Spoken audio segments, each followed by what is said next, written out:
remember when I said, yes, please, I would like to do this, but I was saying this, it was a while ago. And I like to come and talk to people about books, and generally, what I do is wing it. But things have changed since I accepted this invitation, and this is a different world. And so I thought, I better write something that matters a little bit. So I've got a little speech. And then if y'all have questions, who thinks they might have questions? There's one, all right. Okay. We'll do that real quickly, and then I'll step off the stage. Does anybody have any complaints about that agenda? Great. Here are, I gotta put the reading glasses on because I swear every time I put the reading glasses on, I think of, this was 10 years ago, I was in South Dakota, and I was in this enormous auditorium with 900 kids. A little girl raised her hand and said, how old are you? I said, I'm 50. And she said, but how did that happen?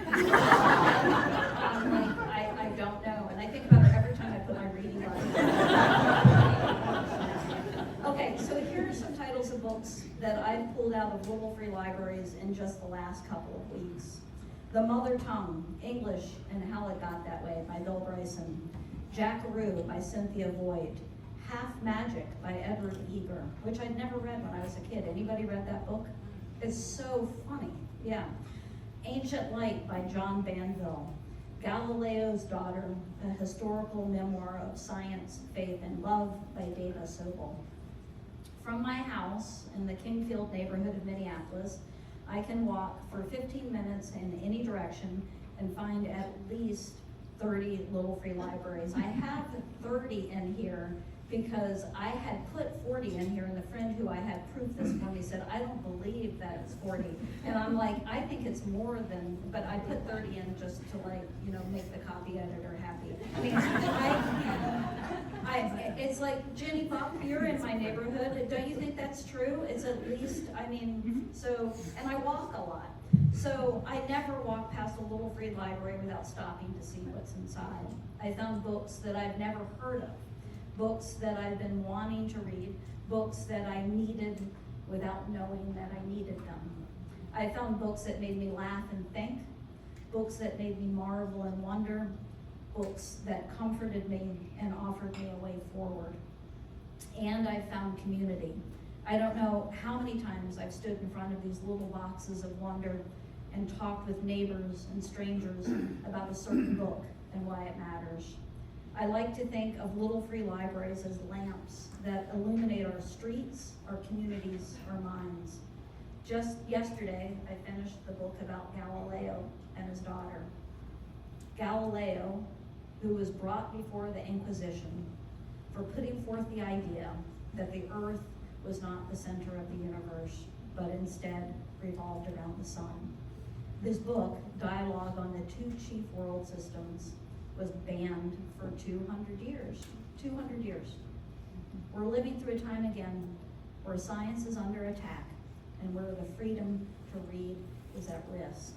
These little free libraries and the wonders and histories and stories they contain matter more than ever. They form a lighted path in a dark world. They truly are beacons. Okay, any questions before I sit down? I just want to say thank you to all of you. Know, when I get, when you publish a book, you get author copies, is what they call them. And it's usually like, I think I get like 40 copies of the most recent book.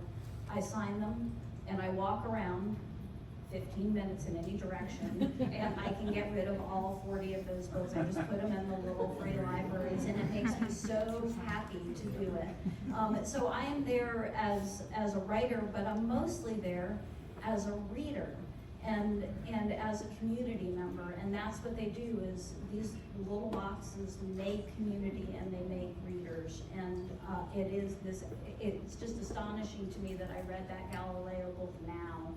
And because it seems so incredibly relevant. Should I sit down now? No. Okay, well, does it somebody, yeah, you said you had a question, yeah. Okay, our son is, one of our sons is a talented writer and a talented artist. And for the try to write and publish a children's book. We Yeah. think you'd be very successful at it. Were you an instant success? Y'all heard that question? Yeah. So, talented, how old is your, 34. 34, yeah. Well, I want to tell you about my instant success, which was me, and Lisa Beck, you can, like, that's a friend that I've had for 30 years. She can testify to this part of my life. I spent most of my 20s wearing a black turtleneck and telling everybody that I was a writer, and not writing anything. Nothing, just dreaming about it. And so it wasn't until I turned 30 that I actually started to do the work of and for me, it was like that thing of just picking a discrete goal, 2 pages a day, and I could meet that goal even though I was working full-time, and just doing a little bit of the work every day. And then sending the work out to the world, which is where you get to the rejection letters, you know, which for me it was 473 of them, so, yeah. So I had that number on a PowerPoint when I talked to a group of kids, and I asked them to guess how many I got, and you know, some joke, you know, will say 5, 7 rejection letters, and then that number will come up 473, and they'll scream, you know, they'll like, what is wrong with you? And I'll always say to them, imagine, I've stood under this number literally all over the world. Imagine what would have happened if I'd stopped at 472. It depends on you. It's whether or not you're going to give up. So, okay, tell your son that. Yeah. Anybody else? Should I sit down?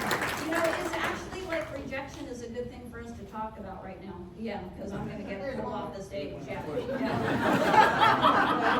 just trying to help you navigate. Oh, okay. Yeah. Right. Right Yes. here. How many books have I written?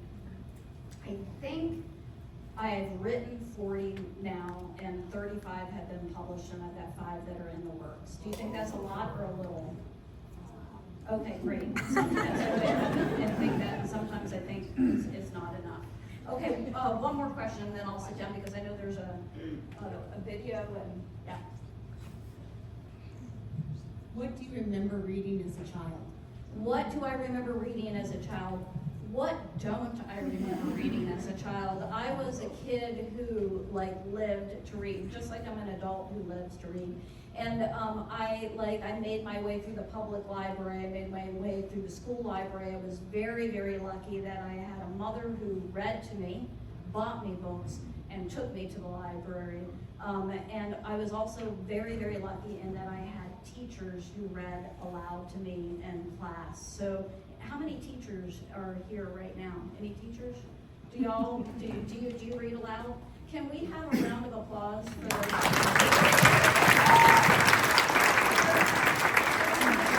I love the actual book, and when I knew who I was in the world was when Miss Alice at the Cooper Memorial Public Library came out from behind the circulation desk when I was checking out my books. It was a 4-book maximum.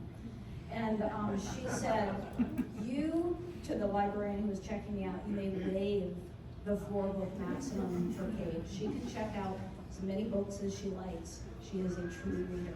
And then I knew who I was. So thank you to the librarians too. Okay, here we go. Yeah.